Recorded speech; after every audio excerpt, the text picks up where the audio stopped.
Hello everyone, welcome to From the Star Wars Home Video Library. I'm your host, Nathan B. Butler. This is the first of 3 episodes that'll be coming, basically with the first 2 coming very closely back to back, and then another one coming a little bit later that all kind of focus around a similar concept here. And that is, effectively here, the years about 1994 through about 2000 when it came to Star Wars on LaserDisc in Japan, and looking at things we haven't seen on the show before. So, in order to do that, I think it's probably a good idea to do a little bit of a recap, not just on what was going on with some of the stuff that we've already seen from Japan, but the context in which this was happening in relation to what was going on in the U.S. Because in the U.S., LaserDisc was going through definitely what you might call a transition period, some would call it death throes, in that same time period. So, let's go back.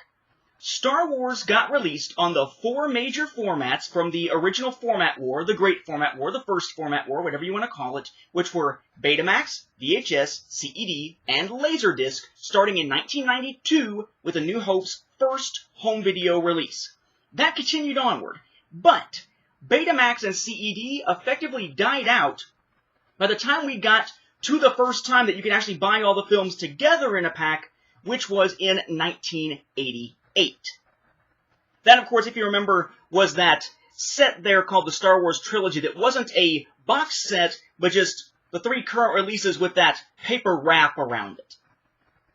Now, of course, VHS and LaserDisc continued onward into the 1990s. So for VHS, we saw, for example, in 1990, the first actual boxed set in 92, a companion piece to that was essentially the same thing with the Fox Video instead of CBS Fox logo on it, along with a special widescreen collector's edition, the first time that it was released in widescreen on VHS. And then that, of course, followed into, eventually, us having the 1995 THX Remastered Edition, and then the special editions in 1997.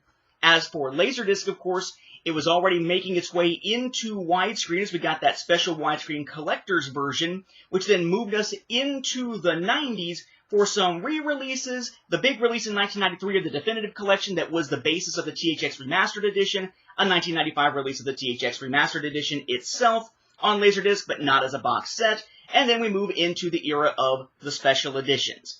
And the special editions in the US got a special boxed set. That, as you may recall, was this. And this wound up being not just a special edition box set for the original trilogy, but also the last Star Wars LaserDisc release in the United States. Again, in 1997.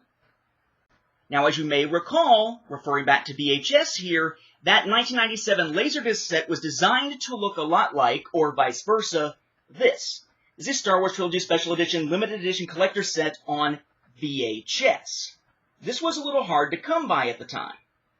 On the other hand, of course, there was a regular VHS release in full screen and in widescreen here.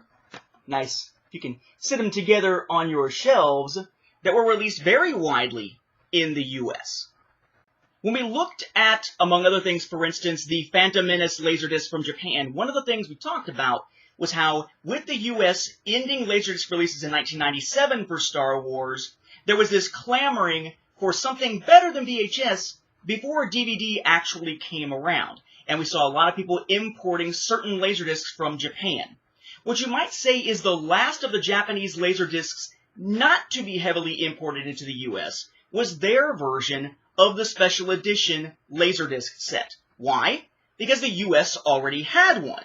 It was only after that that the Japanese LaserDisc became very sought after in the US because we didn't have a LaserDisc counterpart over here. What we want to look at this time is that special edition set from 1997 from Japan of the Star Wars Special Editions on LaserDisc. That is this. I'm going to take it out of here momentarily here for you. I just wanted you to see it there in the packaging with the Obi there on the side, and the sticker.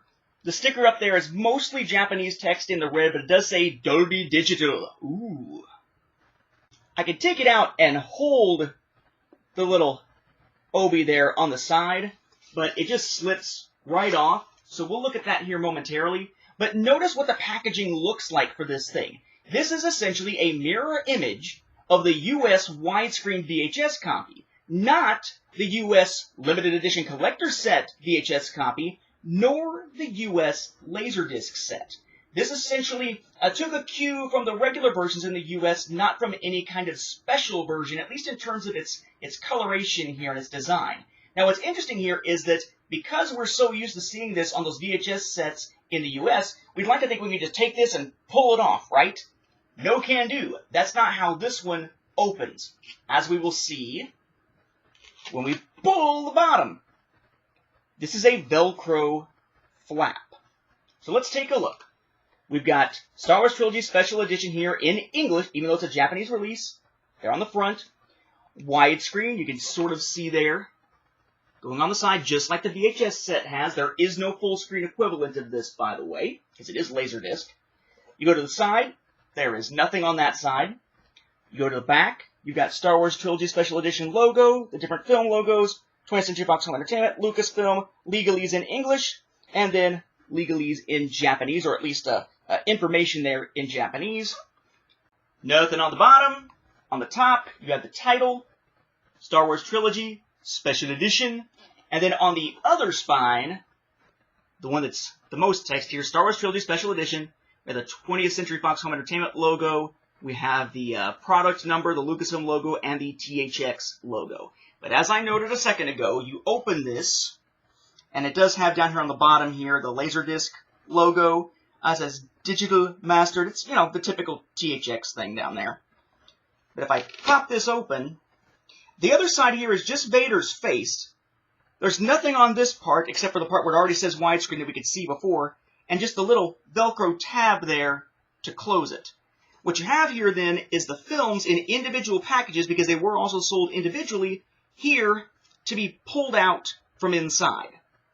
Since we're still talking outside packaging, before I actually pull those out of there, let's take a look at that obi. We have 20th Century Fox Home Entertainment up at the top, the price there of 14,000 yen, widescreen, Japanese logo there, THX, LaserDisc, Dolby Digital, lots of Japanese text and such, pretty much all the way down, and then back to a LaserDisc logo there on the bottom.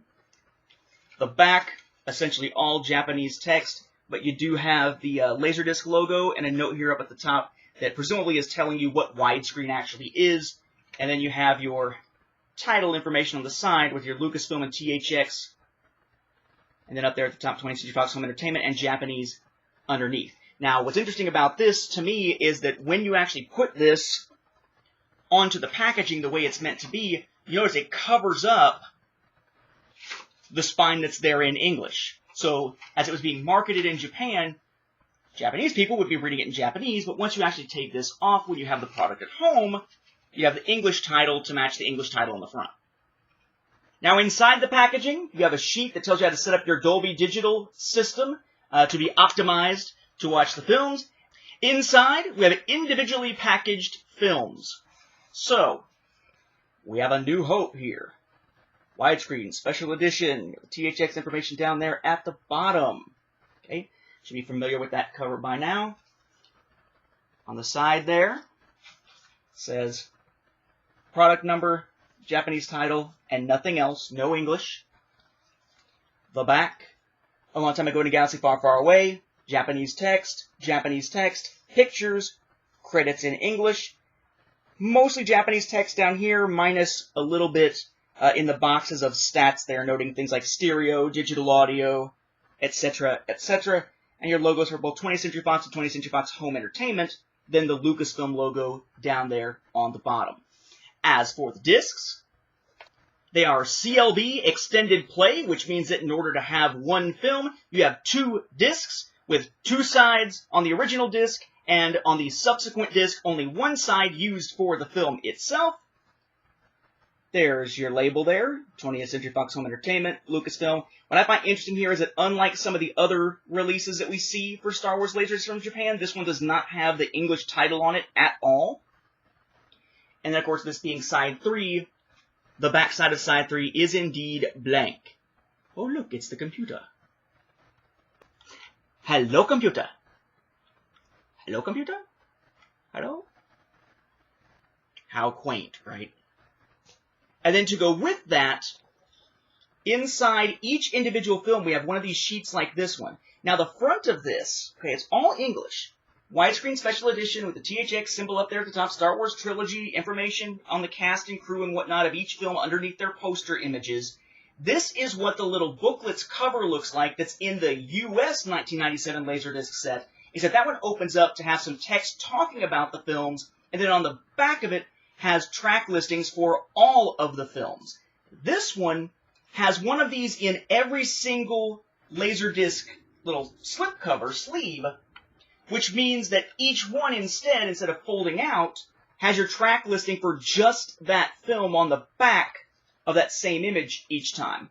The track listings here, pretty much all Japanese except where it says chapter/track and then it says side 1, side 2, and so on. What I find interesting, though, is that next to a lot of these, it'll say new. So you'll have like side 1 in red. Kind of hard to see. Let me scoop that up there. So it's hard to see, but it'll say side whatever in red. It'll then list the name of the chapter in white in Japanese. Then underneath in yellow, or kind of a golden color, it says new in English for some reason, and then has Japanese text that I'm presuming is explaining what is different about that particular chapter compared to previous versions of the film, what makes it a special edition. That's pretty cool. I believe these were also released individually as well, and you can tell that sort of because if you look up in the top corner, just hard to see there, of course, you have the model items. You have PILF-2468 and PILF-243401. So I would assume that one of those is a product number for the big set, the other is a product number for the individual film released as a standalone, which would explain why instead of just being inside your protective covers here, you actually have each film inside their own actual nice LaserDisc cover inside the slipcase. Now, personally, I don't see a need to look at the disc labels for Empire and Jedi. They look exactly like the New Hope ones, except the Japanese text that's on there tells you that it's the other film, and again, doesn't have any English on it or an English logo for the film, so it's not like most of us can read it anyway. But we will take a look at the covers and those little inserts for each. So, next up, of course, is The Empire Strikes Back. Again, same setup with widescreen and THX info on the bottom. Same setup there to the spine. Essentially the same setup to the back, with the difference being that now it says the battle continues up at the top, and of course it's cast crew information for Empire rather than A New Hope. And inside, alongside your actual LaserDiscs, then you have, again, the exact same thing on one side, but then on the other, your track listings for The Empire Strikes Back. Again, broken down to tell what's new if a chapter is updated beyond just, the THX remastering, just kind of a general polish, compared to previous editions, such as the most recent in '95. And finally, Return of the Jedi. Again, widescreen at the top, THX info down there on the bottom, essentially the same spine and back layout. Now up at the top it says, The Empire Falls, which is interesting because, spoiler alert, come on! Maybe they weren't going to fall. Yeah, right. And of course our insert, same on one side, and track listing on the back. Now, I would note, by the way, that regardless of which of those three films you're watching, yes, you do get the little featurette, just like in the US, that talks about basically why the special editions were made and some of the tweaks made to those individual films. In this case, they show up after you finish watching each film at the end of Side 3, which, of course, is Side 1 of Disc 2 of each film. So, this was the 1997 Star Wars Trilogy Special Edition LaserDisc set in widescreen from Japan in 1997. This, of course, has its companion piece in the US that does look a bit different. But it was the last time that we'd see a release on LaserDisc in Japan that wasn't really heavily imported over here because, hey, we had our own. After this, no more US LaserDiscs, a lot more importing going on, at least until DVDs arrived for Star Wars in 2001 with the widescreen version of The Phantom Menace. Now, that all being said, I would also point out that this actually wasn't the last time that we would see the original trilogy get a LaserDisc release in Japan, at least in its special edition form. There was one more to go. Just like in the US, there was one more to go on VHS. That is what we'll take a look at in our next episode, jumping ahead to the year 2000. With that, we'll wrap up this episode. Thank you for watching, and may the Force be with the home video viewers.